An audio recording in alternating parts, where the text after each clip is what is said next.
The Nintendo DS is the second most popular video game system of all time, and that says a lot because before it released, Nintendo was in a bit of a tight spot. The GameCube didn't perform all that well, and Nintendo really needed something to shake the market up. And well, they did just that by releasing a dual screen handheld that offered touch capability, which might sound not all that impressive, but in 2004, it was a really big deal. So today I want to discuss a few DS games that to this day are still worth playing. Starting off with WarioWare D.I.Y. I'm sure most people by now know the WarioWare formula, which is to complete as many microgames as possible without failing the game or going over the time limit. But WarioWare D.I.Y. brought this concept to new heights by letting the user create their own microgames and share them for the world to play. You'll get to learn how to design various game elements and create your own graphics and music, and there's so much content packed into this game, it's definitely going to keep you busy for at least a few hours. So while the WarioWare D.I.Y. online servers are sadly no longer around, this one's still a lot of fun to create and play with. So if you like microgames and the WarioWare series, this is one to check out. And next up we have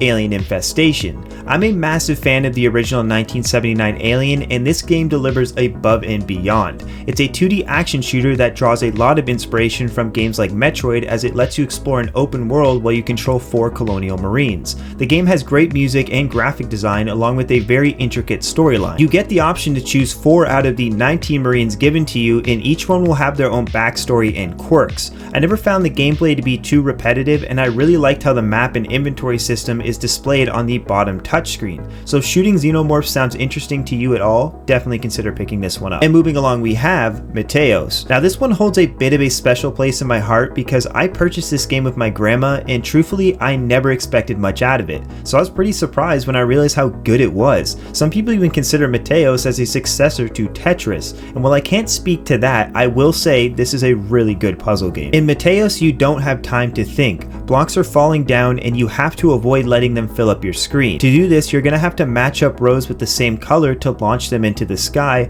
but as levels progress, the gravity gets stronger and matching up smaller rows is not enough anymore to shoot the blocks off the screen, which makes for some pretty hectic scenarios that will definitely challenge you. If you're a fan of puzzle games, Meteos is one you need to try. And next up is Grand Theft Auto Chinatown Wars. When this game released, it kinda got a bad rap. People weren't really expecting Grand Theft Auto to return to its roots on the PS1, but I think Rockstar did a pretty good job on bringing this to a handheld. The gameplay is, well, Grand Theft Auto, and you're going to be shooting and stealing cars quite a lot, but what makes this entry special is how well the touchscreen is implemented. You'll get to hotwire cars and even kick your way out of one, and this is all done on the bottom touchscreen. The story, on the other hand, isn't anything too crazy, but it's still filled with tons of comedy and innuendos that most players will enjoy. Another thing that definitely sets this game apart is that there's an actual drug market where you can buy and sell various narcotics. Obviously this isn't a game changer or anything, but it's still weird enough to be noteworthy, so if a top-down Grand Theft Auto game sounds intriguing to you at all, I'd recommend this one. And the next game is Chrono Trigger.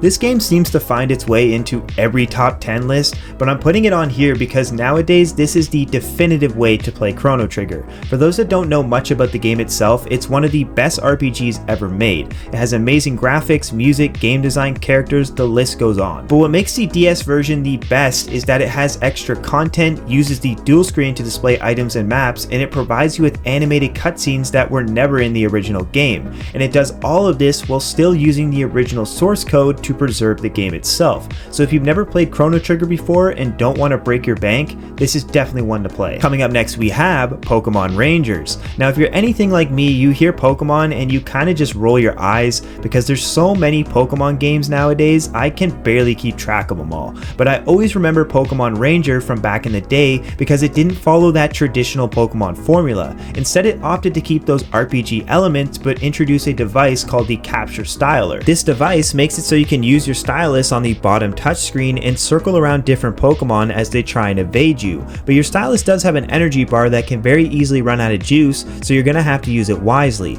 All in all, Pokemon Rangers was a cool idea that Nintendo has sadly left in the past, but if you haven't played the original, I'd highly recommend you do. Next up we have Drawn to Life. This one is quite special because it could only ever be done on DS DS hardware. Drawn to Life is a true DS title, and that's because it lets you play God and create your own characters, weapons, and much more. And the animations given to your character and other drawn objects all move smoothly without looking choppy, which was a big deal in 2007. When it comes to core gameplay, it's a platformer at heart with a lot of customization built in. The game also has different level designs, which range from you playing as a submarine all the way to you being in a spaceship. Many wrote off Drawn to Life as a cheap THQ kids game, but it's definitely much more than that. So if you enjoy customizable platformers, you're probably going to like this one. And the next game up is Metroid Prime Pinball. I think many people thought Nintendo was trying to cash in on Metroid like they did previously with Mario and Pokemon, but if anything, I'd say this is the best Nintendo pinball game they've ever made to date,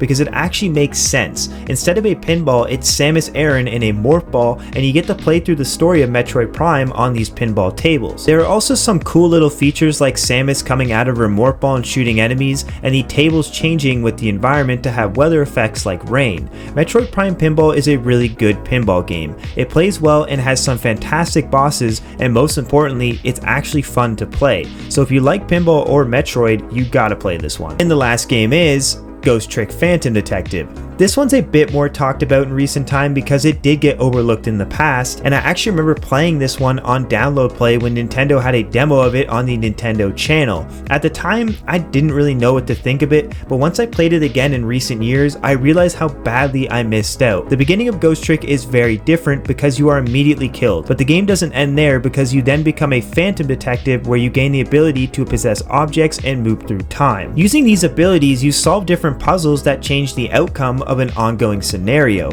The entire goal of the game is to figure out what is really going on and save the main character from death. Overall, this is a super unique game made by Capcom that caught a lot of people off guard, so if you haven't tried this one out, I highly recommend you do. And that concludes my list for now. Truthfully, there's so many DS games that it's impossible to create a definitive list, but I wanted to recommend some titles that weren't as common. But I'm always looking for new stuff to play, so if you have any recommendations, please let me know down in the comments. And with all that said, thank you for watching this far. Please subscribe as it really helps my channel, and I will see you later.